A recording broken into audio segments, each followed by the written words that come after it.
দর্শক বন্ধু, আপনাদের সাথে একটা ভিডিওতে দেখিয়েছিলাম কালঞ্চ গাছকে কেটেছিলাম এবং বলেছিলাম কালঞ্চ গাছগুলো এই সময় কেটে আমি আবার নতুন নতুন করে ছোট ছোট জায়গায় করে রাখবো। তার জন্য দেখুন এই দুটো আছে, বাকিগুলো অনেক জায়গায় লাগিয়েছি এবং অনেককে দিয়েছি যারা তাদেরকেও লাগাতে বলেছি। তো আমি এই দুটো পার্ট রেখেছি।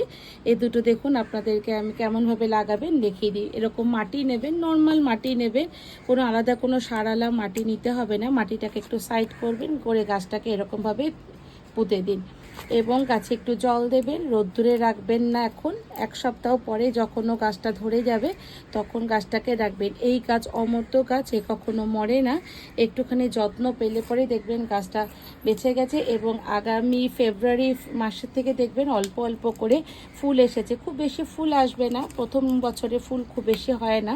একটু যখন গাছটা ধরে যায় তখন এই গাছে ফুলটা অনেকটা বেশি হয়। একটু জল দেবেন।